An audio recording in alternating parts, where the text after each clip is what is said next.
writing is more about writing, right? It's all about the stuff that's going on in your mind. You think about everything that it is that you need to do. You think about like the car, your car you need to get washed, some laundry. This is the perfect time to clean out your closet. Oh, you need to go to the cleaners. Oh, you need to go pick something up from the store. It's like all these things that you think that you need to do other than writing because it's so hard. Like it's so hard, right? It's hard. Or you may like sit there and you're like, what do I do? Like I know I need to write this chapter. So like if you're writing your dissertation, like I know I need to write chapter one. But how do I write chapter one? Like where do I start? And then maybe you're like, oh, I'll just read someone else's dissertation. And you start to read and you're like, oh, that made me think of this article. And then you go like, oh, I wrote this paper one time. Maybe I can use that. And the next thing you know, like 2-3 hours has passed and you haven't written anything. You read a bunch of stuff. You're not really sure what you read. Today I'm going to share with you my strategy for setting clear writing goals and making a clear writing plan so that that doesn't happen to you. The first step is cleaning house. So I don't know if you have ever decided that you're going to declutter something or organize something, or if you like done much research about it. First thing that people will tell you to do is that when you are going to say you're going to clean out your closet, the first thing to do is to take everything out of your closet, remove all the stuff from your closet. Because when you see a clean, empty space, it's easier for you and your brain to make decisions about where things should go, what you should keep, and what doesn't belong. Once you take everything out, you can see it out in the open and you really realize how much stuff it is that you do have. And as you go to put things back in the closet, you make the decision, should I keep it? Should I toss it? The same thing is true when you go to figure out, okay, what are my goals are going to be? What am I going to write about? And like, what do you need to focus on, like in prioritizing, right? So one of my favorite things that I like to do is a brain dump. I take a white sheet of paper. I don't like lines. I like blank sheets of paper. Again, maybe it's like the closet concept. I'm not sure, but I like it. And the goal is to just for 5-10 minutes write down everything that comes to your mind, like all the things that you think you need to do. Oh, I want to go buy a new shirt, to I want to go get the car washed, to I need to write this paper for this class. Everything that comes to mind, you write it down. When I first started doing this, I would just write things down, wouldn't worry about organizing it into some system. Now I know some people are like, that's not going to work for me. And so what I do now is I have a personal column, like things like, oh, I need to like wash my hair or make a doctor's appointment. I have a business column that like, oh, I need to write this blog post, I need to respond to so and so. And I have a work column, things I need to do for work, like, oh, I need to make this meeting with this person, or send this email. And then I just, as things come to my mind, I just figure out which of those three that it belongs in. And I don't think about it too much. I'm just trying to get it all out of my head. I do that again for like 5 or 10 minutes, right? You write this list, you have it all down on a piece of paper. Now, the next step is to identify those things that you want to focus on right now. So right now we're talking about your writing goals. So you want to take a different color pen or a highlighter or something, and you want to mark or circle or some way identify those things that are just related to writing. You're going to circle them. We're not going to worry about what they are. We're just going to identify those.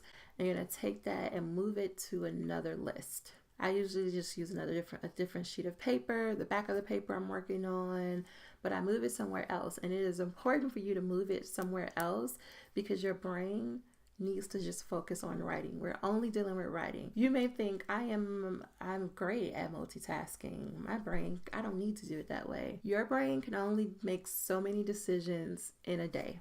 It only has so much energy. And the less energy or decisions that it has to make on mundane things, the more energy and capacity it will have to do towards the difficult tasks, right?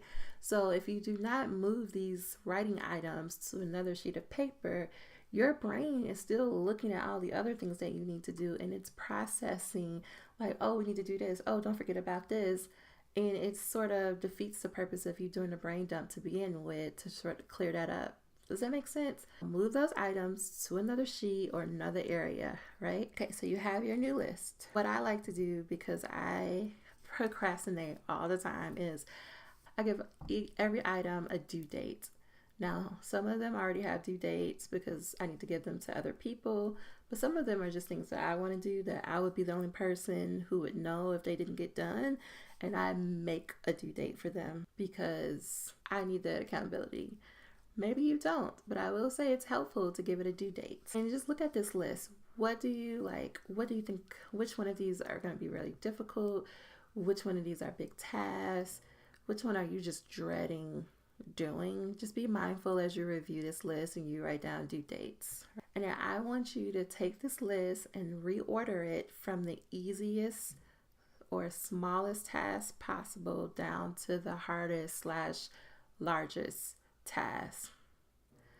And if it's a really large project, like, I don't know, write your dissertation perspectives, break that down even further into smaller steps, because that's going to help you in the success of the system.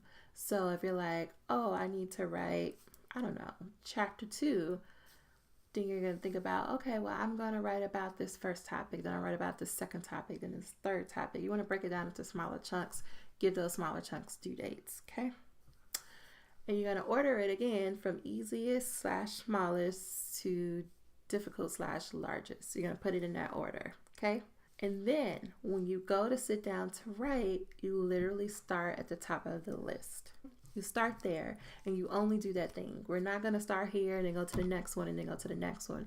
We're going to start and complete the first task before moving to the second one.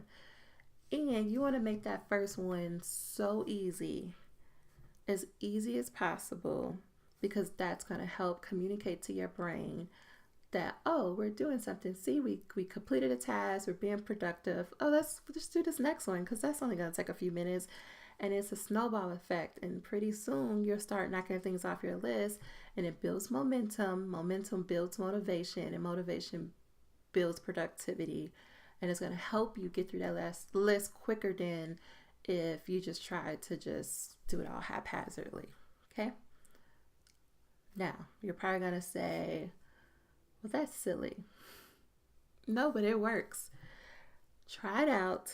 Let me know. And like, when I tell you, even on my days that I struggle the most and I'm like, I don't know where to start, I just start at the top of the list and I work my way down. I don't think too much about it. I don't say, no, I just start there, and because I need somewhere to start. And then when you look up after that, a lot of time, you have been productive. I do it all the time with writing. I do it with other things, but I promise you it has been a lifesaver. So what do you think about this? Is this something you think you could start? Do you do this? Do you have a different system that you use? Let me know in the comments below.